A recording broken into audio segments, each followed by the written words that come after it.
Have you ever been somewhere where you kind of felt like you didn't fit in? If your buddies used to take you to parties, you'd hope that it would be a great place to meet girls, but after being there for only a few minutes, you realized that it simply wasn't the place for you. Maybe you feel like everyone else is playing a game and you don't want to play it, or at least not the way that they're playing it. In this game that we call life, there are different types of men, and one of the rarest types out there is the Sigma man. There's one really effective way to know once and for all if this is truly your archetype, and once you know the truth, you will be able to unlock your true abilities and a level of confidence that you never even knew you had. But why do we need to know what type of guy we are? What's the purpose of aligning with a certain type of man or a certain type of character? And the answer is because it's the only way to truly unlock your hidden strengths, the only way to become 100 times more attractive, and it's one of the only things that will allow you to play to your strengths while at the same time crushing your weaknesses. Now, one of the most annoying dogs by far is the Chihuahua, which has an average height. With no more than 1 foot, these little dogs simply don't have the bulk to back up most of the threats that they make, yet they still continue to make them over and over and over again. Anyone who has ever seen a little dog knows that many of them have a very loud, obnoxious bark, and what they lack in size they attempt to make up for with their bark. But at the end of the day, they are still just little dogs, and although they will bark at dogs 5 times their size, they can never really back up the threats that they make. Now if you look at a large dog, such as a pit bull or German shepherd, and watch how they act around a small dog, it always has the same outcome. The little dog will constantly try to challenge the big dog, despite the fact that the big dog is several times his size.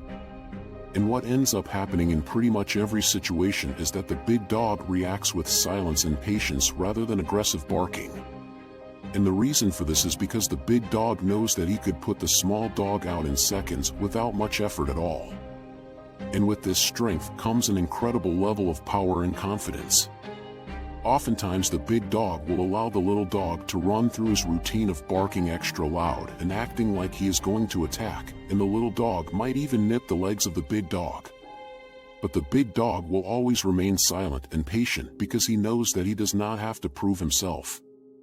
Now, the Sigma male is in many ways like the bigger dog, and what's really amazing about the Sigma is that what other people mistake for weakness is actually an enormous amount of strength. Many guys out there align perfectly with the Sigma, yet they spend most of their time playing in the Alpha's environment at large parties. Not environments where you thrive, which is often the case with the Sigma. Why would you try to meet girls at large parties if you're currently working a job that causes you to interact with people all day? When you're the type of person whose strength is working alone, then why would you keep working that job? People often look at a Sigma male and come to the false conclusion that he is weak, or they tend to write him off in the same way that a little dog acts as if the bigger dog is beneath him. One of the greatest gifts of the Sigma male is intelligence, and although he might not have the best social skills, there is a double edge to every sword. Whatever it is that you lack in one area, there's another aspect of you that is designed to counter that weakness. A lot of guys don't have the best social skills in the world, but they're so incredibly smart that they don't necessarily need to be that socialist thing that people always say is that the squeakiest wheel gets the oil. What this means is that the loudest, most obnoxious person is typically the one who gets all of the attention. And looking at a little dog barking at a bigger dog, you might actually believe that he could take on the bigger dog. So many people in this world are pretending to be somebody that they are not, and by doing so, they are severely limiting what they are truly capable of. Everywhere you look, the world is filled with little, loud, obnoxious dogs, both literally and figuratively speaking. And you have to ask yourself, do I want to be one of those, or do I want to align with who I truly am and take full advantage of my strengths? So how do you know if you're truly a single or if you're actually a better fit for some other archetype? All over the world, you have people who are constantly trying to compensate for what they lack. Poor people are always buying things that they can't afford just to project the image of being rich. And at the end of the day, all of these people are doing themselves a huge disservice because they are not aligning with who they truly are. So what is the number one thing that can help you know once and for all if you are truly a sigma male so that you can fully align with that character?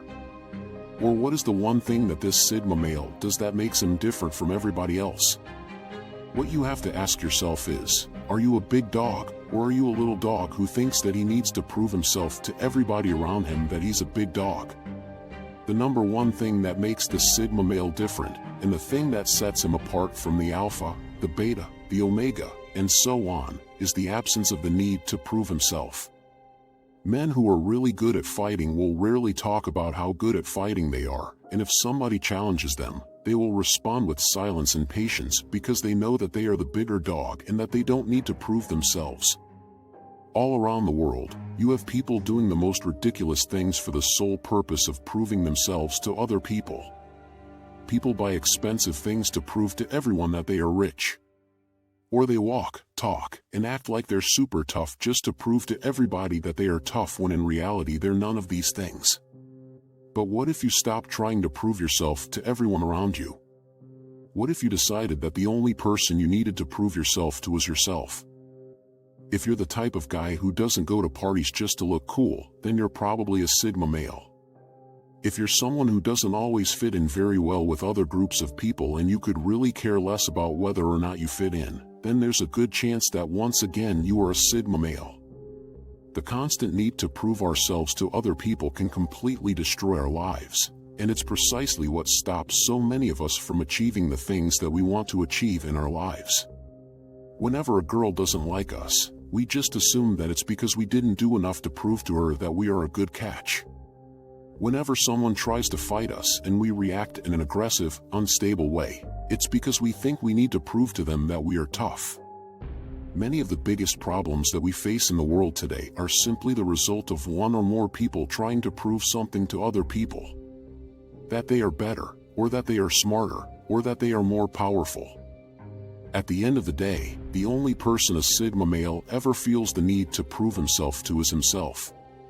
The difference between the segments is that he knows deep down that he is the bigger dog. When he's around girls, he already knows that he is a good catch, so therefore he does not need to prove himself. The sigma male is pretty much a big dog in a little dog's world, and he's okay with that because while all the other little dogs are barking as loud as they can, he is quietly and confidently getting exactly what he wants, and you can do the same. By the way, if you want to level up in life, don't forget to show some love by hitting the like and subscribe buttons. Until next time.